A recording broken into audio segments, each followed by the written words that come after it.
नमस्कार विद्यार्थी मित्रांनो, हिस्ट्री बाय संतोष चव्हाण या आपल्या ऑफिशियल यूट्यूब चॅनलवर तुम्हा सर्व विद्यार्थी मित्रांचं खूप खूप स्वागत. मित्रांनो, आजपासून आपण एक अत्यंत महत्त्वाची लेक्चर सिरीज या ठिकाणी सुरू करत आहोत. या लेक्चर सिरीजमध्ये मी तुम्हाला इयत्ता 11वीचं जुनं पुस्तक, ज्या पुस्तकाचं नाव आहे महाराष्ट्राचा इतिहास, तर हे पुस्तक या लेक्चर सिरीजमध्ये मी तुम्हाला या ठिकाणी शिकवणार आहे. लक्षात घ्या, हे जे पुस्तक आहे हे पुस्तक सर्व प्रकारच्या स्पर्धा परीक्षांसाठी खूप महत्त्वाचं या ठिकाणी मानलं जातं. कारण राज्यसेवा पूर्व आणि मुख्य परीक्षा आणि कंबाईनची गट ब गट क ची पूर्व आणि मुख्य परीक्षा या सर्व स्पर्धा परीक्षांमध्ये महाराष्ट्राशी संबंधित जे प्रश्न आले ते सारेचे सारे प्रश्न याच पुस्तकातून आल्याचं एकंदरीत दिसून येतं. आणि म्हणून मग स्पर्धा परीक्षांसाठी हे पुस्तक एक आदर्शवत असं पुस्तक या ठिकाणी आहे. तर हे पुस्तक मी तुम्हाला इथे या ठिकाणी या लेक्चर सिरीजमध्ये या ठिकाणी शिकवण्याचा प्रयत्न या ठिकाणी करणार आहे. लक्षात घ्या, या पुस्तकाचा मेन प्रॉब्लेम काय आहे, तर हे पुस्तक सध्या बाजारपेठेमध्ये उपलब्ध नाहीये. कारण आता नवीन पुस्तक आलेलं आहे जे 11वीचं पुस्तक आहे ते प्राचीन आणि प्राचीन भारताच्या इतिहासावर आहे. तर हे जे पुस्तक आहे हे सध्या बंद आहे, बाजारपेठेमध्ये उपलब्ध नाही आणि त्यामुळे या पुस्तकाचे डिमांड मोठ्या प्रमाणात आहे. एक दुसरा मुद्दा असा आहे, ज्यांच्याकडे हे पुस्तक आहे ते विद्यार्थी मित्र बिचारे हे पुस्तक वाचतायत, मात्र आयोगाचे प्रश्न त्यांना सॉल्व्ह करता येत नाही. याचं कारण असं आहे की त्यांनी जे हे पुस्तक वाचलेलं आहे ते व्यवस्थितरित्या एकतर वाचलं नसेल किंवा आयोगाची काय डिमांड आहे, कोणत्या गोष्टींवर प्रश्न विचारले गेलेत ते त्यांना या ठिकाणी ठीकसं माहीत नाही. आणि म्हणून मग विद्यार्थी मित्रांची ही अडचण दूर करण्याच्या इराद्यानं आपण इयत्ता 11वीचं हे पुस्तकच या युट्यूब लेक्चरच्या माध्यमातून सर्वांसाठी मोफत असणारं हे लेक्चर्स मी तुम्हाला उपलब्ध करून देण्याचा प्रयत्न इथे या ठिकाणी करतोय. तेव्हा मित्रांनो, हे लेक्चर्स तुम्ही या ठिकाणी शेवटपर्यंत पहा. ही लेक्चर सिरीज तुम्ही शेवटपर्यंत पहा, आपल्या मित्रांना देखील या ठिकाणी शेअर करा. तुम्हाला नक्कीच इतिहासामध्ये जास्तीत जास्त मार्क या लेक्चर सिरीजच्या माध्यमातून मिळणार आहे, हे ध्यानात या ठिकाणी ठेवा. या पुस्तकामध्ये एकूण 6 धडे आहेत, प्रकरण आहेत. तर ही 6च्या 6 प्रकरणं आपण इथे या ठिकाणी शिकवणार आहोत आणि या प्रत्येक प्रकरणाचे 2 किंवा 3 लेक्चर्स मी तुम्हाला इथे या ठिकाणी देणार आहे. जसं आज आपल्याला इथं पहिलं चॅप्टर या ठिकाणी पाहायचं आहे, ज्या चॅप्टरचं नाव आहे, पहिलं प्रकरण आहे महाराष्ट्राची पार्श्वभूमी. आणि या महाराष्ट्राच्या पार्श्वभूमीमध्ये प्राचीन महाराष्ट्र असं या ठिकाणी म्हटलेलं आहे. तर या प्राचीन महाराष्ट्राचा अभ्यास करत असताना मी तुम्हाला पहिला पार्ट आजच्या दिवशी शिकवणार आहे. उद्या तुम्हाला याचा दुसरा पार्ट या ठिकाणी शिकवला या ठिकाणी जाईल. तर मित्रांनो, आजचं हे महत्वाचं या ठिकाणी लेक्चरला सुरुवात आपण करूया. लेक्चर तुम्ही शेवटपर्यंत पहा आणि आपल्या मित्रांना देखील या लेक्चरची लिंक शेअर करा. लक्षात घ्या, जर का तुम्हा विद्यार्थी मित्रांना इतिहास या विषयाची परिपूर्ण बॅच हवी असेल तर प्ले स्टोअरवर जाऊन हिस्ट्री बाय संतोष चव्हाण या नावाचं ऍप्लिकेशन तुम्ही या ठिकाणी डाउनलोड करा आणि तुम्हाला राज्यसेवा पूर्व, राज्यसेवा मुख्य, त्याचबरोबर कंबाईनच्या ग्रुप बी आणि सी च्या परीक्षांसाठी जी बॅचेस आहे त्या बॅचेस तुम्हाला या ऍप्लिकेशनवर या ठिकाणी उपलब्ध आहे. तुम्ही ते या ठिकाणी परचेस करू शकता. अत्यंत सर्वांना परवडेल अशा फीजमध्ये या प्रकारच्या बॅचेस मी तुम्हाला उपलब्ध करून दिलेल्या आहे. डिस्क्रिप्शन बॉक्समध्ये याची लिंक देखील मी तुम्हाला शेअर करत आहे. तर त्या लिंकवरनं पण तुम्ही ऍप्लिकेशन इझिली या ठिकाणी डाउनलोड करू शकता. तर सुरू करूया आजचं महत्वाचं सेशन.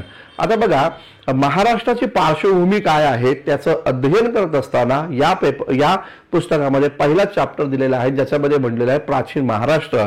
आणि प्राचीन महाराष्ट्राचं अध्ययन करताना त्याची प्रास्ताविक इथं केलेलं आहे. मग या प्रास्ताविकामध्ये काय काय महत्वाचे मुद्दे मांडले आहेत ते थोडंसं आपण पाहूया. इथं म्हटलेलं आहे की 1 नोव्हेंबर 1956 रोजी द्विभाषिक मुंबई राज्य स्थापन झालं.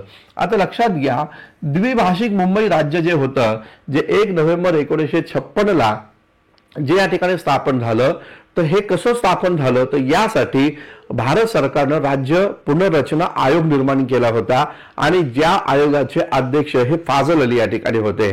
तर फाजल अली कमिशनच्या माध्यमातून मुंबई राज्य जे द्विभाषिक असेल तर अशा प्रकारचं द्विभाषिक मुंबई राज्य स्थापन झालं. आणि या द्विभाषिक मुंबई राज्यामध्ये आत्ताचा महाराष्ट्र आणि त्याचबरोबर गुजरात असे 2 राज्य एकत्र या ठिकाणी करण्यात आले होते. आणि लक्षात घ्या, अशा प्रकारे हे 1 नोव्हेंबर 1956 हे द्विभाषिक मुंबई राज्य स्थापन करण्यात आल्याचं दिसून येतं. लक्षात घ्या मित्रांनो, या द्विभाषिक मुंबई राज्याचे पहिले मुख्यमंत्री हे सन्माननीय यशवंतराव चव्हाण होते असं देखील या ठिकाणी मुद्दा लक्षात ठेवा। पुढे आपल्याला पाहायला भेटतं त्यानंतर मध्य प्रांतातून विदर्भ आणि हैदराबाद राज्यातून मराठवाडा असे मुंबई राज्याला जोडून 1 मे 1960 रोजी महाराष्ट्र राज्याची स्थापना झालेली आहे असं इथे या ठिकाणी मांडलेलं आहे।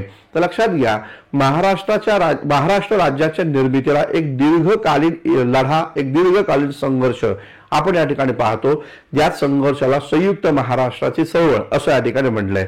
तर संयुक्त महाराष्ट्राची चळवळ जी आहे हा आपल्या या टॉपिक मधला सर्वात शेवटचा या ठिकाणी घटक असणार आहे, म्हणजे या पुस्तकातला सर्वात शेवटचा घटक संयुक्त महाराष्ट्राची चळवळ आपल्या या ठिकाणी असणार आहे। त्यामध्ये आपण शिकणार आहोत की संयुक्त महाराष्ट्र कसा निर्माण झाला। ठीक आहे, तर मुद्दा नीट लक्षात घ्या की मध्य प्रांतातून विदर्भ आणि हैदराबाद मधनं मराठवाडा एकत्र आणून मुंबई राज्याला जोडले गेले आणि 1 मे 1960 ला मुंबईच्या शिवाजी पार्क मैदानावर स्वतः तत्कालीन प्रधानमंत्री पंडित जवाहरलाल नेहरू आले होते आणि त्यांनी महाराष्ट्र राज्याच्या निर्मितीची घोषणा केली आणि या माध्यमातून लक्षात घ्या पहिले महाराष्ट्र राज्याचे मुख्यमंत्री सन्माननीय यशवंतराव चव्हाणच बनलेले आहेत असं एकंदरीत दिसून येतं। तर मुद्दा नीट लक्षात ठेवायचा, द्विभाषिक मुंबई राज्याचे पहिले मुख्यमंत्री पण यशवंतराव चव्हाण होते आणि जेव्हा संयुक्त महाराष्ट्र निर्माण झाला किंवा महाराष्ट्र राज्याची निर्मिती झाली तेव्हा पण यशवंतराव चव्हाणच या ठिकाणी पहिले मुख्यमंत्री या ठिकाणी झाल्याचं एकंदरीत दिसतं। यानंतर दिलेलं आहे महाराष्ट्राचं भौगोलिक स्थान। लक्षात घ्या, महाराष्ट्राचं भौगोलिक स्थान हा जो घटक आहे हा तुम्हाला भूगोलासाठी पण उपयुक्त पडतो। तर इथं तुम्हाला या ठिकाणी दिलेलं आहे महाराष्ट्राचं भौगोलिक स्थान काय आहे। तर लक्षात घ्या 15.8 उत्तर ते 22.1 उत्तर अक्षांश। ठीक आहे, तर 15.8 उत्तर ते 22.1 उत्तर अक्षांश व 72.66 पूर्व ते 80.9 पूर्व रेखांशाच्या दरम्यान या ठिकाणी महाराष्ट्राचं भौगोलिक स्थान आपल्याला दिसून येतं। आता अक्षवृत्त आणि रेखावृत्त किंवा अक्षांश आणि रेखांश हे तुम्ही भूगोलमध्ये या ठिकाणी शिकला असतालच, त्याच्या डीप मध्ये मी या ठिकाणी जाणार नाही। तर लक्षात घ्या 15.8 उत्तर ते 22.1 उत्तर अक्षांश आणि 72.66 पूर्व ते 80.9 पूर्व रेखांश या दरम्यान महाराष्ट्राचं भौगोलिक स्थान हे आहे असं एकंदरीत दिसून येतं। तर हा एक महत्वाचा मुद्दा आहे जे भूगोलमध्ये तुम्हाला विचारलं जाऊ शकतं। लक्षात घ्या, महाराष्ट्र राज्याचं क्षेत्रफळ किती आहे याची माहिती इथं दिलेली आहे। तर लक्षात घ्या 3,07,713 चौरस किलोमीटर। नीट लक्षात ठेवा, महाराष्ट्र राज्याचं क्षेत्रफळ किती आहे तर 3,07,713 चौरस किलोमीटर एवढं महाराष्ट्र राज्याचं या ठिकाणी क्षेत्रफळ आहे। आणि लक्षात घ्या क्षेत्रफळाच्या दृष्टिकोनातून महाराष्ट्राचा 3रा क्रमांक या ठिकाणी लागतो असं देखील इथं म्हणलेलं आहे। मग क्षेत्रफळाच्या दृष्टिकोनातून पहिला क्रमांक लागतो ते राजस्थानचा, त्यानंतर आहे तो म्हणजे मध्य प्रदेशचा आणि महाराष्ट्र राज्य जे आहे हे 3ऱ्या क्रमांकावर आहे क्षेत्रफळाच्या दृष्टिकोनातून। मुद्दा नीट या ठिकाणी लक्षात ठेवा। या महाराष्ट्र राज्याची सीमा रेषा जर आम्ही या ठिकाणी पाहिली तर लक्षात घ्या पूर्व पश्चिम लांबी जर आम्ही या ठिकाणी पाहिली तर महाराष्ट्र राज्याची पूर्व आणि पश्चिम लांबी ही या ठिकाणी 800 किलोमीटर या ठिकाणी आहे। तर पूर्व पश्चिम लांबी जी आहे ती पूर्व पश्चिम लांबी ही 800 किलोमीटर आहे आणि त्याचबरोबर उत्तर दक्षिण लांबी जी आहे ही 700 किलोमीटर या ठिकाणी आहे। तर पूर्व पश्चिम लांबी ही 800 किलोमीटर आणि या ठिकाणी उत्तर दक्षिण लांबी जी आहे ती 700 किलोमीटर इथे या ठिकाणी आहे असं म्हटलेलं आहे। आणि सध्या महाराष्ट्रामध्ये या ठिकाणी म्हटलेलं आहे की 36 जिल्हे आणि त्याचबरोबर 357 तालुके हे महाराष्ट्रामध्ये सध्या या ठिकाणी आहेत अशा प्रकारची माहिती इथे या ठिकाणी दिलेली आहे। तर मुद्दा नीट लक्षात घ्या, जेव्हा 1 मे 1960 ला महाराष्ट्र राज्याची निर्मिती झाली होती तेव्हा महाराष्ट्रामध्ये एकूण 26 जिल्हे होते। तर किती जिल्हे होते तर 26 जिल्हे होते आणि 227 या ठिकाणी तालुके हे या ठिकाणी होते असे प्रकारची माहिती आपल्याला मिळते। तर 26 जिल्हे आणि 227 तालुके हे महाराष्ट्राच्या निर्मितीच्या वेळेस 1 मे 1960 ला होते। आता मात्र ते प्रमाण 36 जिल्हे आणि 357 तालुके एवढे या ठिकाणी झाल्याचं एकंदरीत या ठिकाणी दिसून येतं। ही महत्वाची इन्फॉर्मेशन इथे या ठिकाणी दिलेली आहे। याचबरोबर पाहायला भेटतं महाराष्ट्र राज्याला समुद्र किनारपट्टी लाभलेली आहे का तर 100% लाभलेली आहे। तर लक्षात घ्या 720 किलोमीटर लांबीची किनारपट्टी ही महाराष्ट्र राज्याला लाभलेली आहे असं दिसतं. किती तर 720 किलोमीटरचा हा संपूर्ण पट्टा महाराष्ट्राला समुद्र किनारा या ठिकाणी आहे असं दिसून येतं. महाराष्ट्र राज्याच्या प्रशासकीय सोयीसाठी किंवा प्रशासनाच्या सोयीसाठी महाराष्ट्र राज्यात एकूण 6 प्रशासकीय विभाग देखील निर्माण केले गेलेले आहेत असं एकंदर दिसतंय. तर किती 6 प्रशासकीय विभाग आहे. मग या 6 प्रशासकीय विभागामध्ये कोकण प्रांत आहे, पुणे आहे, त्याचबरोबर नाशिक आहे, औरंगाबाद या ठिकाणी आहे, अमरावती आहे आणि नागपूर आहे. ठीक आहे. तर कोकण, पुणे, नाशिक, औरंगाबाद, अमरावती आणि नागपूर अशा प्रकारचे एकूण या ठिकाणी हे 6 प्रशासकीय विभाग आपल्याला या ठिकाणी महाराष्ट्राचे पडलेले आहेत असं एकंदर दिसतं. हे विभाग कशासाठी पाडले तर प्रशासकीय सोयीसाठी पाडलेले आहेत. आणि इथं म्हटलेलं आहे की 2011च्या जनगणनेनुसार महाराष्ट्र राज्य जे आहे तर त्या महाराष्ट्राची लोकसंख्या किती आहे तर तिथं आपल्याला या ठिकाणी इन्फॉर्मेशन आहे. ही इन्फॉर्मेशन ही 2011च्या जनगणनेनुसार आहे. लक्षात ठेवा किती आहे तर 11,23,72,772 इतकी लोकसंख्या ही 2011च्या जनगणनेनुसार महाराष्ट्राची आहे असं या पुस्तकामध्ये दिलेलं आहे. तर हा मुद्दा या ठिकाणी लक्षात ठेवा. ठीक आहे. साधारणतः 11 कोटी ही महाराष्ट्र राज्याची या ठिकाणी लोकसंख्या आपल्याला या ठिकाणी पाहायला भेटते पुस्तकानुसार. ठीक आहे. त्यानंतरची महत्वाची इन्फॉर्मेशन काय आहे तर महाराष्ट्र शब्दाचा अर्थ आणि त्याची उत्पत्ती अशा प्रकारचा प्रश्न आहे. आता महाराष्ट्र हा शब्द कसा निर्माण झाला, उत्पत्ती म्हणजे त्याचा निर्मिती कशी झालेली आहे, हा उगम कसा झाला, हा शब्द कसा उगम झाला आणि याचा नेमका अर्थ काय आहे तर याबद्दल या पुस्तकामध्ये काय दिलेले आहे ते आपण इथे या ठिकाणी पाहून घेऊया. बघा, तुम्ही लेक्चर्स करत असताना तुम्ही ते छोटे छोटे नोट्स पण काढायला शिका. कारण 2025चा पेपर हा राज्यसेवेचा खास करून तो कसा असणार आहे तो डिस्क्रिप्टिव्ह पॅटर्न मध्ये असणार आहे. आणि त्यामुळं नोट्स काढण्याची जी प्रवृत्ती आहे, जी वृत्ती आहे ती आतापासून डेव्हलप करा. एखाद्या कुठल्याही शिक्षकाचं लेक्चर ऐकत असताना मग ते युट्यूबवर ऑनलाईन असो किंवा ऑफलाईन असो तर तुम्हाला त्या लेक्चर्स मधनं नोट्स काढता आले पाहिजे. किंवा एखाद्या मीटिंगमध्ये तुम्ही गेला, एका मोठ्या मीटिंगमध्ये गेला, एका मोठ्या नेत्याचं किंवा एक मोठ्या विचारवंताचं तुम्ही लेक्चर ऐकत असाल तर त्याचे जे काही महत्वाचे मुद्दे आहेत ते तुम्हाला नोट्सच्या स्वरूपात काढता आले पाहिजे. ही थोडीशी टेक्निक तुम्हाला आतापासून या ठिकाणी डेव्हलप करावी लागेल जेणेकरून तुम्हाला पुढे युपीएससी आणि राज्यसेवा ही या ठिकाणी अवघड जाणार नाही. तर या प्रकारची टेक्निक थोडीशी सुरू करा. तर ठीक आहे. तर महाराष्ट्र राज्याचा अर्थ आणि त्याचा महाराष्ट्राचा अर्थ आणि त्याची उत्पत्ती कशी झाली याबद्दलची इन्फॉर्मेशन इथं आहे. काय दिलं आहे पाहूया. महाराष्ट्र आणि मराठी भाषा यांचा उदय नेमका कधी झाला याबाबत विद्वानांमध्ये मतभिन्नता आहे. याबद्दल मतभिन्नता आहे. प्राचीन काळी आर्यावत आणि त्याचबरोबर दक्षिणपद असे भारताचे 2 विभाग या ठिकाणी पडले जात होते. तर भारताचे 2 भाग पडले जात होते, आर्यवत आणि दक्षिणपद. आर्यवतला उत्तरपद पण म्हणलं जातं आणि दक्षिणपद अशा प्रकारे. उत्तरेत आर्य आणि दक्षिणेमध्ये द्रविड लोक राहत असत या प्रकारची संकल्पना आहे. उत्तरेमध्ये कोण राहत आहे तर आर्य राहतात म्हणून त्याला आर्यवत म्हणतात आणि दक्षिणेमध्ये कोण राहत आहे तर द्रविड लोक राहतात म्हणून त्याला दक्षिणपद म्हटलं गेलं असं म्हणलेलं आहे. तर विंध्य पर्वताच्या दक्षिणेच्या प्रदेशाला विंध्य पर्वत रांगा ज्या आहेत तर त्या विंध्य पर्वत रांगा ही सीमारेषा आहे आर्यवत आणि दक्षिणपद मधली. तर या विंध्य पर्वत रांगा ज्या आहे तर त्या विंध्य पर्वताच्या दक्षिण प्रदेशाच्या दक्षिणेकडच्या प्रदेशाला या ठिकाणी दक्षिणापद म्हटलं गेलं. म्हणजे मुद्दा नीट लक्षात घ्या. विंध्य पर्वत रांगा ह्या भारताला 2 भागामध्ये विभागतात, एक उत्तर भारत आणि दक्षिण भारत. ठीक आहे. मग यामध्ये कुठलं राज्य येतं तर यामध्ये कलिंग आहे, आंध्र आहे, सुराष्ट्र आहे, त्याचबरोबर अनर्थ आहे, अपरांत या ठिकाणी आहे, कुंतल आहे, देवराष्ट्र आहे इत्यादी भूभागांचा उल्लेख आढळतो. म्हणजे दक्षिण पथामध्ये कोणतं आहे दक्षिण पथामध्ये कलिंग म्हणजे आजचं ओरिसा आहे, त्याचबरोबर आंध्र प्रदेश आहे, सुराष्ट्र आहे, सुराष्ट्र सौराष्ट्र म्हटलं गुजरातचा भाग जो आहे, अनर्थ आहे, अपरांत या ठिकाणी आहे, कुंतल आहे आणि त्याचबरोबर देवराष्ट्र इत्यादी भूभागांचा उल्लेख हा प्राचीन ग्रंथातून मिळतो. या प्रकारची माहिती इथं दिलेली आहे. सर्वप्रथम कौटिल्य जो आहे त्या कौटिल्याच्या अर्थशास्त्रामध्ये अश्मक व अपरांत येथील पावसाच्या प्रमाणाचा उल्लेख या ठिकाणी मिळतो. तर लक्षात घ्या, अश्मक आणि त्याचबरोबर अपरांत यांचा उल्लेख मिळतो. या भागात पावसाचं प्रमाण कसं होतं याबद्दलची माहिती या ठिकाणी कौटिल्याच्या अर्थशास्त्रामध्ये दिल्याचं एकंदर दिसतं. म्हणजे महाराष्ट्राला त्या काळामध्ये अश्मक किंवा अपरांत या प्रकारच्या नावानं ओळखलं जात असावं अशा प्रकारचा काही विद्वानांचं म्हणणं या ठिकाणी आहे. 16 महाजन पद जेव्हा आपण अभ्यासतो तेव्हा पण तुम्हाला अश्मक नावाचं या ठिकाणी महाजन पद हे या ठिकाणी होतं, जे खास करून महाराष्ट्राला लीड करत होतं हे लक्षात घ्या. ब्रह्मदत्त या नावाचा एक तिथं या ठिकाणी राजा होता, अश्मकचा राजा होता ब्रह्मदत्त, आणि तो या ठिकाणी या संपूर्ण महाराष्ट्रामध्ये काम करताना एक मोठा राजा होता अशा प्रकारची माहिती जातक कथेमध्ये पण तुम्हाला या ठिकाणी मिळते.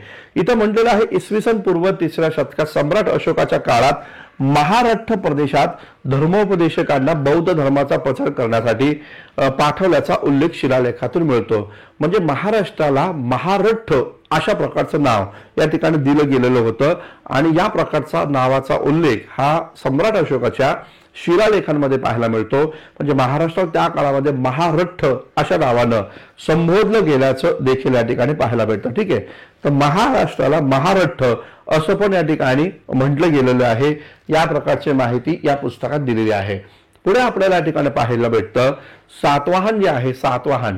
तर या सातवाहनांच्या लेखांमध्ये सातवाहनांनी पण विविध प्रकारचे अभिलेख कोरले. त्यातलं एक महत्वाचं अभिलेख आहे नाणेघाट. तर नाशिकमध्ये नाणेघाट अभिलेख आपल्याला या ठिकाणी आपल्या पुणे आणि नाशिकच्या सीमारेषेवर जो नाणेघाट शिलालेख आहे, तर त्या नाणेघाट शिलालेखात महारठ्ठ असा उल्लेख या ठिकाणी महाराष्ट्राचा केलेला आहे अशी माहिती या ठिकाणी मिळते. आणि याचबरोबर इसवी सनाच्या 365व्या वर्षी मध्य प्रदेशामध्ये जो एरन स्तंभलेख या ठिकाणी कोरला गेला, तर त्या स्तंभलेखामध्ये श्रीधर वर्मा जो आहे, तर त्या श्रीधर वर्माचा जो सेनापती होता ज्याचं नाव या ठिकाणी आहे सत्यनाग, तर श्रीधर वर्माचा जो सेनापती आहे ज्याचं नाव आहे सत्यनाग, तर तो सत्यनाग स्वतःला महाराष्ट्री म्हणून या ठिकाणी संबोधित होता. या प्रकारचं माहिती इथं दिलेली आहे. तर सत्यनाग हा स्वतःला महाराष्ट्री म्हणून संबोधित होता. या प्रकारची माहिती तुम्हाला या ठिकाणी एरन स्तंभलेखामध्ये या ठिकाणी मिळते. आणि याचबरोबर नाणेघाट अभिलेखामध्ये महाराष्ट्राला महारठ्ठ अशा नावानं पण संबोधलं गेलं. सम्राट अशोकाच्या शिलालेखामध्ये पण महारठ्ठ असं या ठिकाणी संबोधलं गेल्याचं एकंदरीत दिसून येतं. चालुक्य राजा होता पुलकेशी, आणि या पुलकेशीचा दरबारी कवी होता ज्याचं नाव होतं रविकीर्ती. तर हा जो रविकीर्ती आहे, ज्या रविकीर्तीनं ऐहोल मंदिरामध्ये एक प्रशस्ती कोरलं. साहजिकच हे ऐहोल मंदिर आहे, ते ऐहोल मंदिर हे एक विष्णूचं मंदिर या ठिकाणी आहे. आणि या मंदिरामध्ये मंदिराच्या भिंतींवर रविकीर्तीनं चालुक्य राजा पुलकेशी द्वितीयची स्तुती करणारा एक अभिलेख कोरला आणि त्या अभिलेखामध्ये महाराष्ट्राचा उल्लेख असल्याची माहिती आपल्याला या ठिकाणी मिळते. म्हणजे लक्षात घ्या, महाराष्ट्र हा शब्द कुठे कुठे वापरला गेला प्राचीन काळात ते सगळं इथे या ठिकाणी सांगितलेलं आहे. पुढे आपल्याला पाहायला भेटतं doctor RG. Bhandarkar. RG. Bhandarkar हे प्राच्य विद्येचे अत्यंत महत्वाचे व्यक्ती या ठिकाणी मानले जातात. प्राच्य विद्येमध्ये यांनी जेवढं काम केलं, कदाचित एवढं काम प्राच्य विद्येमध्ये कोणी भारतामध्ये केलं नसावं. तर आर.जी. भांडारकर हे मोठं नाव आपल्याला पाहायला भेटतं. आपल्याला माहिती आहे यांच्या नावानं एक प्राच्य विद्या ओरिएंटल स्कूल देखील आहे. भांडारकर ओरिएंटल स्कूल आपल्याला पाहायला भेटतं. पुण्याच्या लॉ कॉलेज रोड जो आहे त्या लॉ कॉलेज रोडला यांच्या नावानं ती ओरिएंटल स्कूल प्राच्य विद्या अभ्यास केंद्र आहे भांडारकरांच्या नावानं. तर आर.जी. भांडारकर जे आहे त्यांच्या मते काय आहे, रट्ट या शब्दानेच संस्कृत रूप राष्ट्रिक असून भोज स्वतःला महाभोज असं या ठिकाणी म्हणतं. म्हणजे ते असं म्हणतात, रट्ट हा जो शब्द आहे तर त्या शब्दाचं संस्कृत रूप काय आहे, तर ते संस्कृत रूप राष्ट्रिक या ठिकाणी आहे. म्हणजे रट्ट याचा संस्कृतमध्ये अर्थ आहे राष्ट्रिक, जसं आपण म्हणतो महाराष्ट्र, तर राष्ट्रिक असं याचा अर्थ होतं. तर म्हणजे रट्टचा. आणि भोज जो आहे हा भोज हा स्वतःला महाभोज म्हणत होता असं ते या ठिकाणी म्हणतात. तर भोज हा स्वतःला या ठिकाणी भोज राजा होता, तर तो स्वतःला महाभोज या ठिकाणी म्हणत होता अशा प्रकारची माहिती दिलेली आहे. तसेच राष्ट्रिक आपणास महाराष्ट्रिक म्हणत असत असं पण या ठिकाणी म्हणतंय.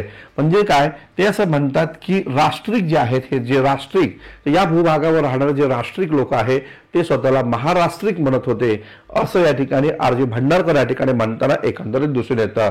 आणखीन एक महत्वाचे इतिहासकार आहे, नाव त्यांचं आहे पा वा काणे. लक्षात घ्या.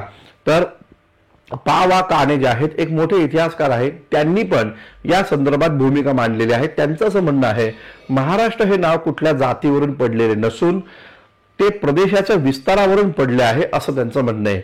म्हणजे लक्षात घ्या, महाराष्ट्र हे जे काही नाव आहे हे कोणत्या एका जातीवरून पडलेलं नसून ते महाराष्ट्राच्या भौगोलिक विस्तारावरनं किंवा महाराष्ट्राच्या विस्तारावरून ते पडलेलं आहे, असं पा वा काणे यांचं या ठिकाणी मत आहे. हे या ठिकाणी लक्षात ठेवा. तर या प्रकारची माहिती इथे या ठिकाणी दिल्याचं एकंदर दिसतं. थोडंसं पुस्तकाच्या पहिल्या चॅप्टरच्या थोडंसं पुढे आपण जेव्हा सरकतो तेव्हा त्यामध्ये इथं म्हटलेलं आहे, प्राचीन महाराष्ट्राची माहिती सांगत असताना त्यांनी इथं म्हटलेलं आहे, इतिहासाची विभागणी 3 भागात या ठिकाणी केली जाते. म्हटलेलं आहे की इतिहासाची विभागणी 3 भागामध्ये आहे. त्यापैकी एका भागाला म्हटलं जातं प्रागैतिहासिक कालखंड, दुसरा भागाला म्हटलं जातं तो म्हणजे या ठिकाणी इतिहासपूर्व कालखंड, आणि तिसरा भागाला म्हटलं जातं ऐतिहासिक कालखंड. तर हा महत्वाचा मुद्दा या ठिकाणी लक्षात घ्या. आता बघा, इंग्रजीमध्ये जर आपण पाहिलं तर प्रागैतिहासिक कालखंडाला काय म्हणतात, तर प्रोटो हिस्ट्री म्हटलं जातं. त्याचबरोबर इतिहासपूर्व कालखंड जो आहे ज्याला आपण प्री हिस्ट्री या ठिकाणी म्हणतो, आणि तिसरा जो भाग आहे ज्याला आपण हिस्टॉरिकल पिरियड असं या ठिकाणी म्हणतो. हे इंग्रजीमध्ये पण हा मुद्दा या ठिकाणी लक्षात घ्या. तर काय, तर प्रागैतिहासिक कालखंड, प्रोटो हिस्ट्री. काय आहे प्रागैतिहासिक कालखंड, त्याची माहिती इथं दिलेली आहे. काय म्हणलेलं आहे, ज्या काळात मानवास लिपी अवगत नव्हती, लिपी लेखन कला लिपी जी आहे तर ती अवगत नव्हती व मानवी जीवन रानटी व भटक्या स्वरूपाचे होते, अशा कालखंडाला प्रागैतिहासिक कालखंड म्हटलं जातं.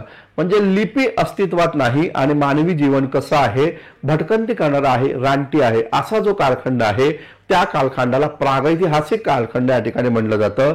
आणि खास करून या कालखंडामध्ये अश्मयुगाचा समावेश या ठिकाणी होतो, या प्रकारची माहिती आहे.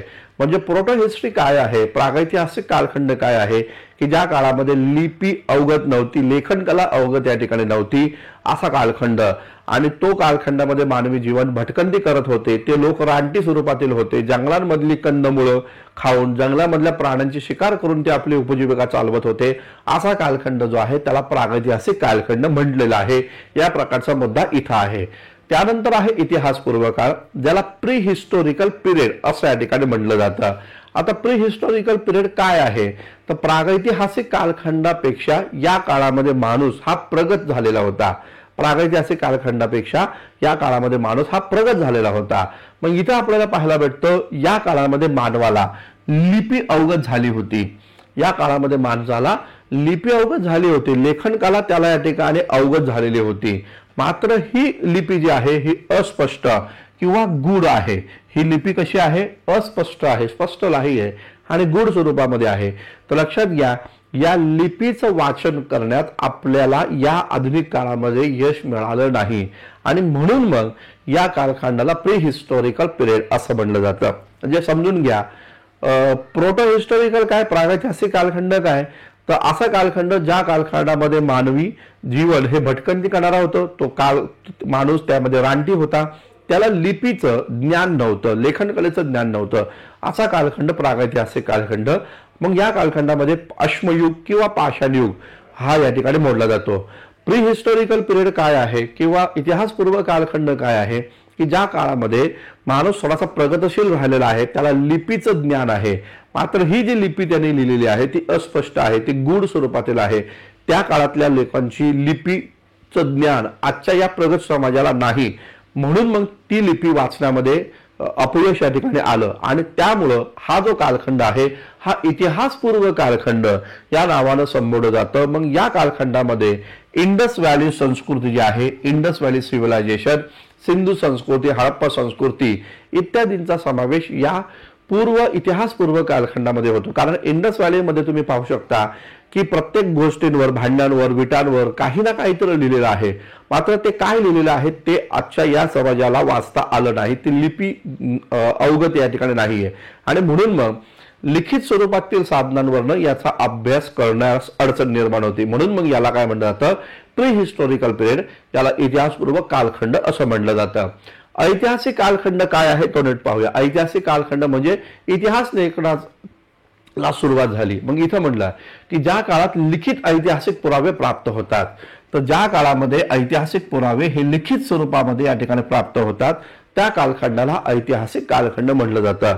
म्हणजे ज्या कालखंडाची माहिती तुम्हाला लिखित स्वरूपामध्ये उपलब्ध आहे ती तुम्ही वाचू शकता, त्यातली लिपी व्यवस्थितरित्या वाचू शकता आणि त्या काळामध्ये काय होतं हे तुम्ही जाणून घेऊ शकता, असा कालखंड जो आहे त्याला ऐतिहासिक कालखंड म्हटलं जातं. आणि इथं सरळ सरळ म्हटलेलं आहे की इसवी सन पूर्व 6व्या शतकापासून या ऐतिहासिक कालखंडाला सुरुवात झाली.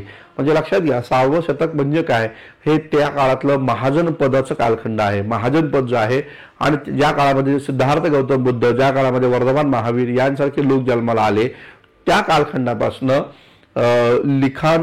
लिखित स्वरूपातील साधनं निर्माण करायला सुरुवात झाली. आणि म्हणून मग ऐतिहासिक कालखंड इसवी सन पूर्व 6व्या शतकातून या ठिकाणी सुरू झाला. या प्रकारची माहिती इथे या ठिकाणी दिल्याचं एकंदरीत दिसून येतं. तर आशा आहे तुम्हाला हे समजलं असेल. Proto historical period, pre historical period आणि हिस्टॉरिकल पिरियड असे तीन कालखंड इतिहासाची या तीन कालखंडामध्ये इतिहासाची विभागणी या ठिकाणी केली जाते. पुढे काय दिलेलं आहे आपण पाहूया. आता बघा, अश्मयुगाबद्दलची माहिती या ठिकाणी दिलेली आहे. अश्मयुगाला स्टोन एज किंवा पाषाण युग असं पण या ठिकाणी म्हटलं गेलं. मग इथं काय म्हटलेलं आहे ते पाहूया की प्रारंभी मानवानं दगडाचा उपयोग करून अन्न संग्रहित केले. प्रारंभी मनुष्यानं काय केलं तर या ठिकाणी दगडांचा वापर करून अन्न संग्रहित केलं. दगडाचा उपयोग करून त्यानं या ठिकाणी निवारा बनवला. दगडावरच कलेचे आविष्कार केले व अग्नीची उत्पत्ती देखील दगडाद्वारेच या ठिकाणी केली असं म्हणलंय. म्हणजे माणूस हा काय होता त्या काळामध्ये, अश्मयुगामध्ये माणूस हा काय होता तर एक अन्न संग्रहक या ठिकाणी होता. तर तो काय करायचा तर अन्नाचा साठा करून या ठिकाणी ठेवायचा. त्याचबरोबर तो दगडांच्या पासून निवारा या ठिकाणी बनवायचा, दगडांपासून अवजार बनवायचा. कला पण त्याची दगडावरच आधारित या ठिकाणी होती अशा प्रकारचं म्हणलं. आणि अग्नीची उत्पत्ती पण त्यांनी दगडाच्या द्वारे केलेली आहे असं इथं म्हणलेलं आहे. प्रारंभिक मानवाने आपली अवजारं, आपली हत्यारं, आपली निवारा यासाठी दगडांचा वापर केल्यामुळं या कालखंडाला अश्मयुग किंवा पाषाणयुग म्हटलं गेलं.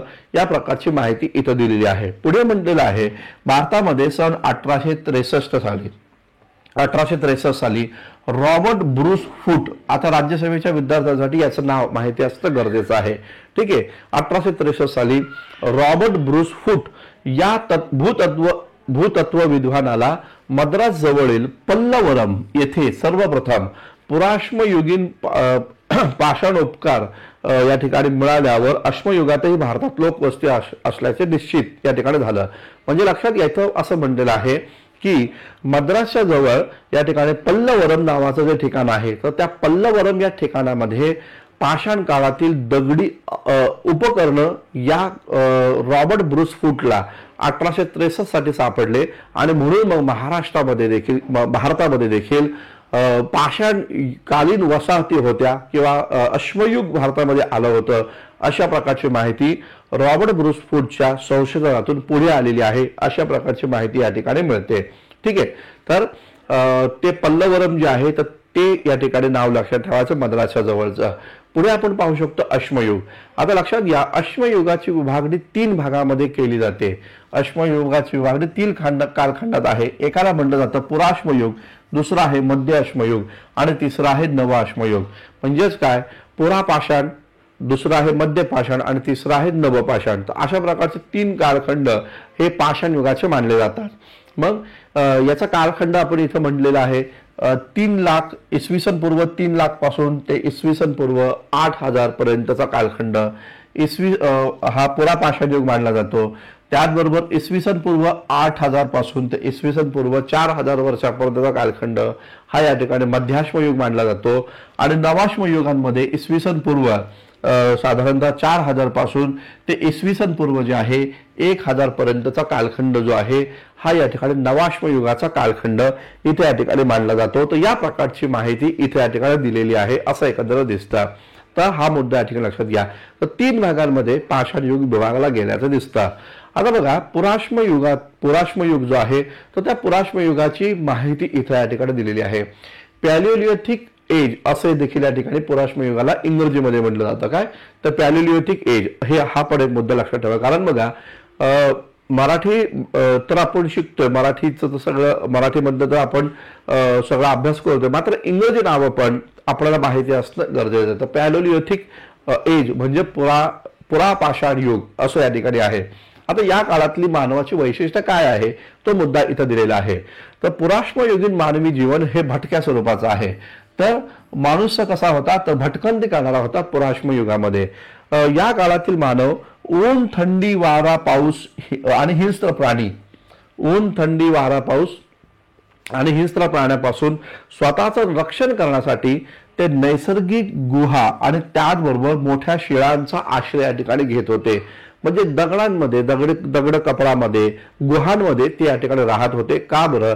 हिंस्र प्राण्यांपासून रक्षण करण्यासाठी, ऊन, वारा, थंडी, पाऊस यापासून रक्षण करण्यासाठी हा मनुष्य डोंगर कपारींमध्ये गुहांच्या माध्यमातून, नैसर्गिक गुहा जिथे बनतात त्या नैसर्गिक गुहांमध्ये तो या ठिकाणी राहत होता. मोठ्या दगडांचा आधार घेऊन तिथे राहत होता, या प्रकारची माहिती मिळते. या काळातील मानव हे कच्चे मांस आणि कंदमुळे खात होता. तर प्राण्याची शिकार करून कच्चं मांस आणि कंदमुळं हे पुराश्म युगात मनुष्य खात होता, या प्रकारची माहिती मिळते. बघा, पुराश्म युगामध्ये भीमबेटका नावाची एक महत्वाची साईट तुम्हाला या ठिकाणी पाहायला भेटते. या भीमबेटकांचं संशोधन जेव्हा केलं विद्वानांनी, तेव्हा लक्षात घ्या तिथं डोंगरांमध्ये चित्र काढली गेलेली आहे आणि मनुष्याचं नैसर्गिक जीवन कसं आहे त्याबद्दलची चित्र इथे या ठिकाणी तुम्हाला भीमबेटकामध्ये पाहायला भेटतात, जे विंध्य पर्वतरांगामध्ये आहे. पुढे आपल्याला पाहायला भेटतं की पुराश्म युगातील मानवाचे जीवन जे आहे त्याची वैशिष्ट्य पाहत असताना या काळातील मानव झाडांच्या साली आणि प्राण्यांच्या कातड्यांपासून, झाडांची साली आणि त्याचबरोबर प्राण्यांची जी कातड जी आहे तर त्या प्राण्यांच्या कातड्यांपासून आपलं शरीर झाकण्याचं काम या ठिकाणी करत होता.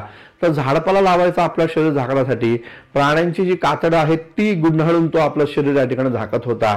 आणि मानवाचे शारीरिक अवशेष उत्खनातून मिळाले नाहीत असं इथं म्हटलेलं आहे.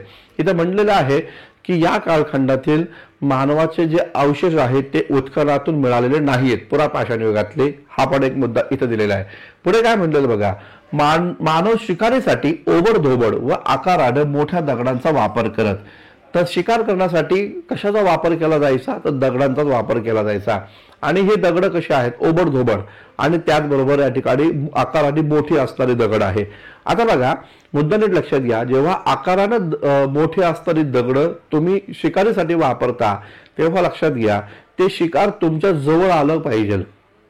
अरे मोठी दगड तुम्हाला दूरवर फेकून प्राण्याची शिकार करता येत नाही. म्हणून मग असा प्राणी की जो तुमच्या जवळ आलाय आणि तुम्ही तिथं दबा धरून बसलाय आणि मग तुम्ही त्याच्या डोक्यामध्ये मोठा दगड टाकताय, या प्रकारची व्यवस्था त्या काळामध्ये होती. म्हणजे शिकार करताना पण तुम्हाला अशा पद्धतीने शिकार करावी लागायची. तर आकाराने मोठ्या दगडांचा वापर शिकारीसाठी केला जात होता असं म्हणलंय. मग हत्यारांमध्ये बेसाल्ट, चर्ट, ॲगेट, टफ, डोलेराईट या खडकांपासून बनवली जात होती. म्हणजे जे हत्यारे आहे ते हत्यारं, जे अवजारं आहेत, हत्यारं जी आहे ती कोणत्या खडकापासून बनवली जाते तर बेसाल्ट खडक, चर्ट खडक, त्याचबरोबर अर्गेट खडक, टफ आणि त्याचबरोबर डोलेराईट या खडकांपासून ती हत्यारे बनवली जात होती असं एक म्हटलेलं आहे. हत्यारांमध्ये हात कुऱ्हाड होती, तासण्या या ठिकाणी आहे आणि वेधण्या आहे. तर काय काय आहे? हात कुऱ्हाड, तासण्या आणि वेधण्या ही हत्यारं बनवली जात होती आणि साहजिकच ही सगळी हत्यारं दगडाचीच बनवली जात होती. हा एक मुद्दा लक्षात ठेवा. नंदुरबार जिल्ह्यामध्ये आता बघा याच्या साइट्स खूप इम्पॉर्टंट आहे की पुराश्म युगातील महाराष्ट्रातील साइट्स कुठल्या आहेत. पुराश्म युग महाराष्ट्रामध्ये पण होतं, मग त्यामधले साइट्स कुठल्या कुठल्या होत्या, ठिकाणं कोणती होती, तर ती माहिती तुम्हाला या पुस्तकात दिली. राज्यसभेसाठी हे खूप इम्पॉर्टंट आहे. नंदुरबार जिल्ह्यामध्ये कुंभारपाडा आणि उमरज, नंदुरबार जिल्ह्यातील कुंभारपाडा आणि उमरज. धुळे जिल्ह्यातील भाडणे नावाचं ठिकाण आहे, धुळे जिल्ह्यामध्ये भाडणे नावाचं ठिकाण आहे. नाशिक जिल्ह्यामध्ये गंगापूर नावाचं ठिकाण आहे आणि अहमदनगर जिल्ह्यामध्ये नेवासे नावाचं ठिकाण आहे. तर या भागामध्ये तुम्हाला पुराश्म युगातील अवशेष या ठिकाणी पाहायला मिळतात. पुरापाषाण युगातील अवशेष तुम्हाला इथे या ठिकाणी मिळतात. आता बघा, राज्यसेवा पूर्व परीक्षेची तयारी करताना तुम्हाला प्रश्न विचारले जाऊ शकतात की एका ठिकाणी म्हणजे जोडा लावायला प्रश्न येतो, एका ठिकाणी अश्मयुगाचं वसाहती आणि ते सध्याच्या कोणत्या जिल्ह्यामध्ये आहे. मग कुंभारपाडा आणि त्याचबरोबर उमरस कुठे आहे, नंदुरबारमध्ये आहे. भाडणे कुठे आहे तर धुळ्यामध्ये आहे. नेवासा कुठे आहे तर अहमदनगरमध्ये आहे. गंगापूर कुठे आहे तर नाशिकमध्ये आहे. तर ही ठिकाणं ही काय आहेत तर ही पुरा अश्मयुगातील ठिकाणं आपल्याला या ठिकाणी पाहायला भेटतात. त्यानंतर आहे मध्य अश्मयुग. मध्य अश्मयुगाला मेसोलिथिक एज या नावानं संबोधलं जातं. तर पहिलं आपण पॅलेलिओथिक पाहिलं, आता त्यानंतर मेसोलिथिक या ठिकाणी आपण पाहतोय. तर मेसोलिथिक एज जे आहे त्यामध्ये मध्य अश्मयुगामध्ये मानवाची काय वैशिष्ट्य होती त्याची माहिती इथं दिलेली आहे. आता इथं काय म्हणलेलं आहे, पुरा अश्मयुगीन थंड हवामानात बदल होऊन मध्य अश्मयुगात हवा ही उबदार होती. मध्य म्हणजे आधी थंड हवा होती पुरा पाषाण युगात, आता मध्य पाषाण युगामध्ये हवा ही उबदार या ठिकाणी बनलेली आहे. त्यामुळे या काळातील हत्तीसारखे मोठे प्राणी हे नाहीसे झालेले आहेत. तर मध्य अश्मयुगामध्ये हत्तीसारखे जे मोठे जे या ठिकाणी प्राणी होते, म्हणजे हत्ती तर नाही पण मात्र हत्तीपेक्षाही जे अवाढव्य प्राणी या ठिकाणी होते ते या ठिकाणी नष्ट झालेले आहेत. आणि मग आकारानं मग असे प्राणी आहेत की जे चपळ आहे आणि आकारानं लहान प्राणी या ठिकाणी आहे. तर या काळामध्ये हवा उबदार असल्यामुळं इथं आपल्याला हत्तीपेक्षा मोठे असणारे जे प्राणी आहेत ते नष्ट झाल्याचं दिसतं. मग आता या काळामध्ये प्राणी हे चपळ आणि त्याचबरोबर आकाराने लहान असणारे प्राणी इथं तुम्हाला या ठिकाणी पाहायला मिळतात. आणि म्हणून मग या काळामध्ये शिकार करताना मानवाला त्याच्या युद्ध तंत्रात बदल करावा लागला. तर युद्ध तंत्रामध्ये शिकारीच्या तंत्रामध्ये त्याला या ठिकाणी काय करावं लागला, बदल या ठिकाणी करावा लागला. मग त्यांनी सूक्ष्म आणि भूमितीजन्य आकाराची हत्यारं बनवली. मग मनुष्यानं काय केले या काळामध्ये, सूक्ष्म टोकदार अणुकुचीदार आणि भूमितीय जन्य आकाराची जी शस्त्र आहेत ती बनवायला यांनी या ठिकाणी सुरुवात केली. आणि म्हणून याला सूक्ष्मास्त्र असं पण म्हटलं जातं. तर म्हणजे या कालखंडाला सूक्ष्मास्त्राचा काळ असं पण म्हटलं जातं, कारण इथं जी काही हत्यारं बनवली गेली ती सूक्ष्म बनवली गेली, अणुकुचीदार टोकदार बनवलेली आहे असं इथे या ठिकाणी म्हटलेलं आहे. तर ठीक आहे, तर सूक्ष्मास्त्र ही मध्ययुगाची प्रमुख वैशिष्ट्य मानलं जातं. तर मध्य पाषाण युगाचं वैशिष्ट्य आहे सूक्ष्म अस्त्रांचा वापर इथे या ठिकाणी करण्यात आलं, हे त्याचं काय आहे वैशिष्ट्य आहे असं इथे या ठिकाणी म्हटलेलं आहे. पुढे बघा काय म्हटलेलं आहे, इथं म्हटलेलं आहे की याच काळामध्ये म्हणजे या काळातलं पहिलं वैशिष्ट्य काय तर सूक्ष्म अस्त्रांचा वापर केला गेला. या कालखंडामध्ये अग्नीचा शोध लागला असं म्हटलं गेलंय. ठीक आहे, माणसानं अग्नीचा शोध या ठिकाणी लावला. आता माणूस हा या ठिकाणी इथं मांस या ठिकाणी कच्चं मांस खात नाही तर तो मांस या ठिकाणी भाजून खातोय, कारण अग्नीचा शोध लागलेला आहे. याच काळाच्या शेवटी म्हणजे मध्य पाषाण कालखंड आणि नवपाषाण काळाच्या सुरुवातीला शेतीचा शोध लागल्याची माहिती या ठिकाणी मिळते. या काळामध्ये मानव हा पशुपालन करत होता, हा पण मुद्दा लक्षात घ्या. आणि पशुपालनाच्या सोबत तो मासेमारी पण त्या काळामध्ये करू लागलेला आहे, अशा प्रकारची माहिती या ठिकाणी मिळते.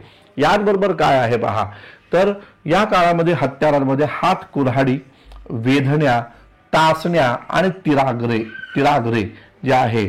तर तिरागरे म्हणजे काय बघा, बाण जर तुम्ही पाहिला, भाला जर पाहिला तर त्याला जसे अणकुचीदार या ठिकाणी टोक असतात. तर उदाहरणार्थ तिरागरांमध्ये जर आपण पाहिलं तर या प्रकारचं जे टोक आहे तर याला म्हटलं जातं तिरागरे. ठीक आहे, तर हे टोक लागलं की प्राणी या ठिकाणी मरणार आहे. तर या प्रकारचे तिरागऱ्यांचा समावेश इथे या ठिकाणी केला गेलेला आहे. हत्यारं बनवण्यासाठी जस्पर, चर्ट, एगट अशा दगडांचा वापर केला जायचा. जस्पर, चर्ट आणि एगट या दगडांच्या द्वारे हत्यारे इथं बनवली जात होती असं म्हणलेलं आहे.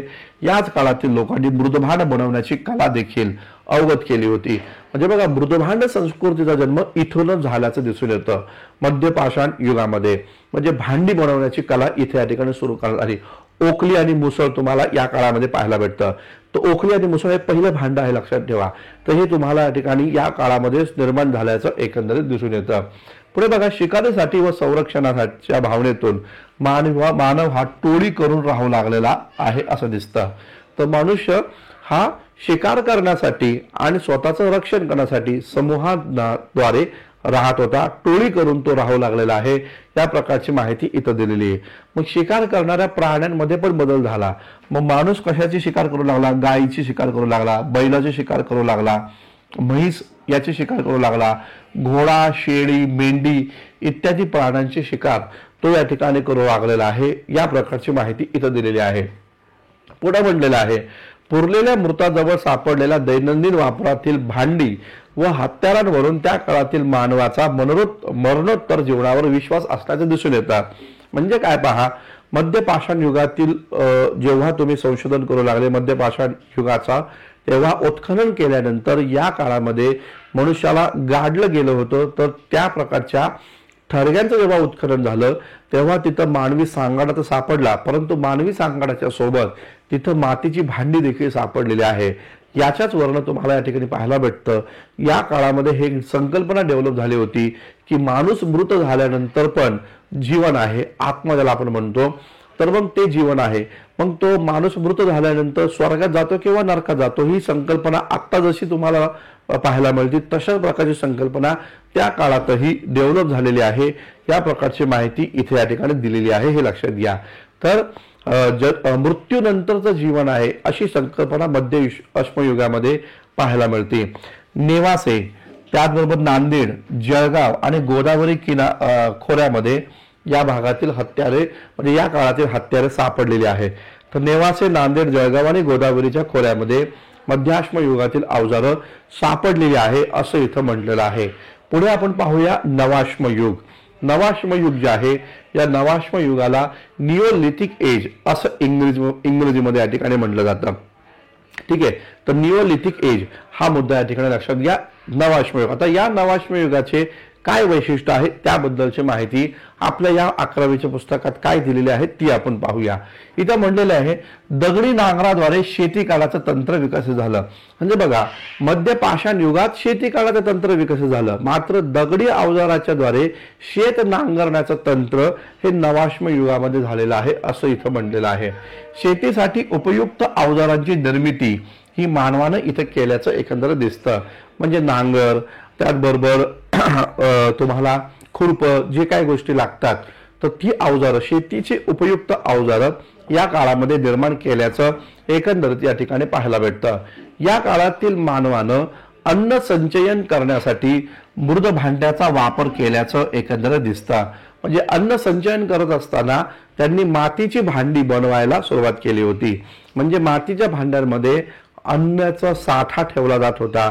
जसं की आपण पाहतो ना की किराणा आपण घरी आणल्यावर तुम्ही एखाद्या भांड्यामध्ये त्याला या ठिकाणी महिनाभर ठेवता, तशा प्रकारचं इथं होतं की तुम्ही या ठिकाणी अन्न संचयन करण्यासाठी भांड्याचा वापर या काळामध्ये करत होता. पुढे पहा, चाकाचा शोध याच नवपाषाण काळामध्ये लागल्याचं दिसतं. चाकाचा शोध लागल्यानं मानवी जीवन हे गतिशील बनल्याचं एकंदर दिसतं. कुंभाराचं चाक जे आपण म्हणतो, तर त्या कुंभाराचा चाकाचा शोध या काळामध्ये लागल्याचं दिसतं आणि मग त्यामुळे मानवी जीवन कसं बनलं, गतिशील बनलेलं आहे. या प्रकारची माहिती आहे. या काळातील मानव हा अग्नीचा उपयोग या ठिकाणी करू लागल्याचं एकंदर दिसतं. अग्नीच्या द्वारे आता तो धान्य शिजवून खाऊ शकत आहे, मांस भाजून खाऊ शकत आहे असं या ठिकाणी दिसतं. शेतीचा शोध लागला होता म्हणून मनुष्याचं जीवन हे कसं बनलं आहे, तर मनुष्य जीवन स्थिर बनलेलं आहे व समूहानं तो मनुष्य राहू लागलेला आहे असं एकंदर दिसतं. पहा, पाषाण युगामध्ये भटकंती करणारं जीवन आहे, तर नवपाषाण युगामध्ये स्थिर जीवन तो जगतोय आणि या स्थिर जीवनाच्या माध्यमातून तो सामूहिक शेती देखील या ठिकाणी करतोय. अशा प्रकारची माहिती इथे या ठिकाणी मिळतीये. पुढे पाहायला भेटतं, झाडांची साली आणि त्याचबरोबर प्राण्यांच्या कातडीच्या वस्त्राबरोबरच कापसाद्वारे व लोकरीद्वारे कापड विणण्याचं ज्ञान मानवाला अवगत झालं.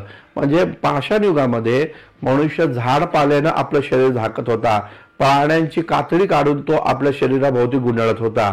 आता मात्र हे तर करत होताच, परंतु याच्यासोबत तो कापसाद्वारे आणि लोकराद्वारे बनवलेले कपडे पण प्रदान करू लागलेला आहे. या प्रकारची माहिती या ठिकाणी मिळते. म्हणजे कापड विणणं, लोकर विणणं आणि त्यापासून कपडे बनवणे याचं ज्ञान नवपाषाण युगामध्ये मानवाला अवगत झालेलं होतं. या प्रकारची माहिती इथं दिलेली आहे. म्हणजे पुरापाषाण युगात, मध्यपाषाण युगात आणि नवपाषाण युगात कशा प्रकारे टप्प्याटप्प्याने बदल झाले ही माहिती तुम्हाला इथं पहिल्या चॅप्टर मध्ये दिलेली आहे. पुढे पहा, इथं अजून काय म्हणलेलं आहे. इथे म्हणलेलं आहे, या काळातील घरे ही लाकडाची दगड मातीची बनवली जात होती. लाकडाची घरं आणि त्याचबरोबर दगड मातीची घरं इथं बनवल्याचं दिसतं. झोपडी बांधूनही लोक इथे या ठिकाणी राहत होते. झोपड्यांमध्ये पण ते राहत होते. खेड्यातही घरं बांधल्याचे अवशेष या ठिकाणी प्राप्त होतात.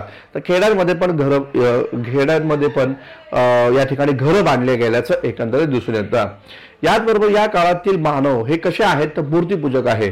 म्हणजे लक्षात घ्या, तुम्हाला इथे या ठिकाणी मूर्तीपूजा करणारे लोक देखील या ठिकाणी आढळत आहेत. म्हणजे विविध प्रकारच्या मूर्त्या या काळामध्ये बनवल्या गेल्या होत्या. तर लोक इथे या ठिकाणी मूर्तीपूजक नवपाषाण युगामध्ये होते, या प्रकारची माहिती या ठिकाणी दिलेली आहे. आता बघा, पाषाण युगाबद्दल डिटेल्स सगळी माहिती आता या पुस्तकात जी आहे ती मी तुम्हाला इथे सांगितली, परंतु पाषाण युगाबद्दल डिटेल्स माहिती आपल्या बॅचमध्ये आहे. मग ज्यामध्ये एन्शियंट मिडिवलची जी आपली बॅच आहे, तर त्या बॅचमध्ये तुम्हाला पाषाण युग डिटेलमध्ये दिलेला आहे. ठीक आहे. आता इथं जी माहिती आहे ती मी तुम्हाला सांगतोय, परंतु खूप साऱ्या पुस्तकं एकत्र करून आपण जी एक्स्ट्रा इन्फॉर्मेशन आहे ती बॅचमध्ये आहे. मग बॅच जॉईन करायची असेल तर हिस्ट्री बाय संतोष चव्हाण हे ऍप्लिकेशन डाउनलोड करा आणि एन्शियंट मिडिवलची बॅच तुम्ही या ठिकाणी घ्या, जेणेकरून तुम्हाला हे सगळं व्यवस्थितरित्या तिथे या ठिकाणी उपलब्ध होईल. ठीक आहे. पुढे आपण या ठिकाणी पाहूया. आता बघा, या पुस्तकात पुढे काय दिलेलं आहे तर हा खूप महत्वाचा मुद्दा आहे, कार्बन 14 पद्धती.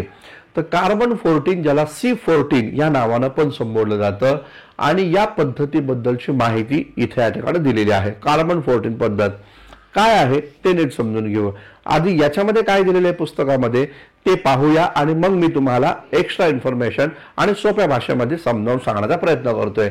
इथं म्हटलं, पुरातत्वीय पुराव्यांचे कालमापन करण्यासाठी या पद्धतीचा वापर केला जातो. म्हणजे पुरातत्वीय पुरावे जे आहेत, म्हणजे एखादी वस्तू उत्खनन केल्यानंतर जर सापडली, मग ती भांडी असो किंवा एखादी वस्तू असो किंवा एखादी मानवी सांगाडा असो, तर त्या मानवी सांगाड्याचा कालखंड तो कोणत्या काळातील आहे याचा शोध लावण्यासाठी, त्याचं कालमापन करण्यासाठी या कार्बन 14 या पद्धतीचा वापर केला जातो असं म्हटलेलं आहे. FW लिबी याचं नाव कदापि विसरायचं नाही. काय? FW Libby. तर लक्षात घ्या, हा तो व्यक्ती आहे ज्या व्यक्तीनं ही कार्बन 14 पद्धत या ठिकाणी शोधून काढलेली आहे असं एकंदरीत दिसतंय. ठीक आहे. पुढे पहा की इथं म्हटलेलं आहे 1949 साली या FW लिबीनं ही पद्धत शोधून काढली आणि 1960 साली याला परिपूर्ण बनवलं. आणि इथं म्हटलेलं आहे या लिबीला या कार्बन 14 पद्धतीचा आविष्कार त्याने घडवला, म्हणून त्याला रसायनशास्त्राचं नोबेल पारितोषिक देखील देण्यात आलेलं आहे असं एकंदरीत माहिती मिळतेय. तर साधारणतः 1967 दरम्यान याला या ठिकाणी रसायनशास्त्राचं नोबेल पारितोषिक दिलं लिबीला. तर मुद्दा नीट लक्षात घ्या. आता यामध्ये काय म्हटलेलं आहे, काय आहे C14 सिस्टीम, ती आपण या ठिकाणी समजून घेऊया. प्रत्येक सजीव, मानव, वनस्पती आणि प्राणी, इथं म्हणलेले आहे मानव, वनस्पती आणि प्राणी, प्रत्येक सजीव हा जिवंत असेपर्यंत कार्बन डायऑक्साईडद्वारे कार्बन 14 शरीरामध्ये घेत असतो. आपल्याला माहिती आहे मानव, वनस्पती आणि प्राणी हे आपल्या शरीरामध्ये हे कार्बन डायऑक्साईड जे आहे त्याचं शोषण कार्बन डायऑक्साईडच्या द्वारे आपल्या शरीरामध्ये कार्बन 14 ची निर्मिती या ठिकाणी करत असतो. सर्व सजीवांमध्ये कार्बन 14 चे प्रमाण एकच असते. म्हणजे मनुष्य जेव्हा जिवंत असतो तेव्हा त्याच्या शरीरामध्ये, कोणत्याही मनुष्याच्या, कोणत्याही प्राण्याच्या, कोणत्याही वनस्पतीच्या शरीरामध्ये तो जिवंत असेपर्यंतचं C14चं प्रमाण म्हणजे कार्बन 14चं प्रमाण हे सर्वत्र एक समानच असतं. सर्वात तुमच्यात पण माझ्यात पण जे आहे ते एक समानच कार्बन 14चं प्रमाण आहे हे या ठिकाणी इथं म्हटलेलं आहे. मृत्यूनंतर सर्व सजीवांच्या अवशेषातून कार्बन 14 एकाच प्रमाणात बाहेर पडतं. तर हा मुद्दा खूप इम्पॉर्टंट या ठिकाणी पाहायला भेटतो. काय बरं, माणूस जिवंत असेपर्यंत त्याच्या शरीरामध्ये कार्बन 14चं प्रमाण सर्वत्र एक समान आहे. ठीक आहे, सर्वत्र एक समान आहे. आणि माणूस जेव्हा मृत पावतो तेव्हा त्याच्या शरीरातून जे C14चं प्रमाण आहे हे एकाच प्रमाणामध्ये कमी कमी होत जातं, हे लक्षात घ्या. म्हणजे असं नाही होणार की माझ्यामधनं 5 ग्रॅम कमी झाले आणि तुमच्यातनं 10 ग्रॅम कमी झाले, असं नाही होणार. तर आपल्या दोघांचाही एकत्र मृत्यू झाला तर आपल्या दोघांच्या शरीरामध्ये जे प्रमाण आहे ते कार्बन 14चं प्रमाण हे या ठिकाणी त्याच क्रमानं या ठिकाणी कमी कमी होणार आहे. जर समजा मी 1 वर्ष आधी मृत्यू पावला आणि तुम्ही 10 वर्षांनंतर मृत पावले तरी देखील पहिल्या वर्षी माझ्या शरीरातनं जे C14चं विघटन होणार आहे तेच 10 वर्षानंतर तुम्ही मृत पावल्यानंतर तुमच्या शरीरातून पहिल्या वर्षी तेवढंच प्रमाण या ठिकाणी काय होणार आहे, कमी होणार आहे असं म्हटलेलं आहे. ठीक आहे. तर इथे म्हटलेलं काय, सर्व सजीवांमध्ये C14चं प्रमाण एक समान असतं आणि माणूस मृत झाल्यानंतर किंवा ती सजीव व्यक्ती मृत झाल्यानंतर कार्बन 14चं प्रमाण एकाच प्रमाणामध्ये बाहेर पडतं असं म्हटलेलं आहे. जिवंतपणे असलेल्या C14चा अर्धा भाग मृत्यूनंतर 5568 वर्षानंतर नाहीसा होतो. असं काय म्हटलं बघा की C14चं जे प्रमाण आपल्या शरीरामध्ये आहे ते C14चं प्रमाण 5568 वर्षानंतर हे या ठिकाणी निम्म असणार आहे असं म्हटलंय. उदाहरणार्थ तुम्हाला इथं स्पष्ट करून सांगतो. जर समजा 10 ग्रॅम आहे माझ्या शरीरामध्ये, मी जेव्हा जिवंत आहे, पहा नीट समजून घ्या, हा टॉपिक थोडासा व्यवस्थित समजला की आपल्याला सगळ्या गोष्टी समजणार आहे. माझ्या शरीरामध्ये जर समजा जिवंत असताना माझ्या शरीरामध्ये C14चं प्रमाण 10 ग्रॅम या ठिकाणी आहे जिवंत असताना आणि माझं निधन झालं, तर माझं निधन झाल्यानंतर माझ्या शरीरामध्ये हे C14चं जे प्रमाण आहे 10 ग्रॅमचं ते हळूहळू कमी कमी कमी कमी होत जाणार आहे. आणि इथं म्हटलेलं आहे जेव्हा माझ्या मृत्यूला 5568 वर्ष पूर्ण होतील, माझ्या मृत्यूला जेव्हा 5568 वर्ष पूर्ण होतील तेव्हा या C14चं प्रमाण माझ्या शरीरामध्ये 5 ग्रॅम असणार आहे. समजलं?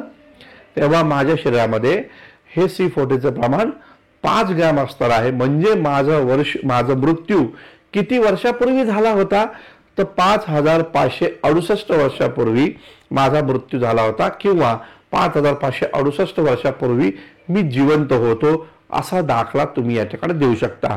समजलं? तर या प्रकारे म्हणजे इथे सरळ म्हणलं या कालावधीलाच कार्बन 14चं अर्ध आयुष्य म्हणलं जातं. आता तुम्हाला प्रश्न विचारला जाईल, कार्बन 14चं अर्ध आयुष्य किती वर्षाचं असतं? ठीक आहे, प्रश्न काय असतो बघा, कार्बन 14चं अर्ध आयुष्य किती वर्षाचं असतं, तर 5568.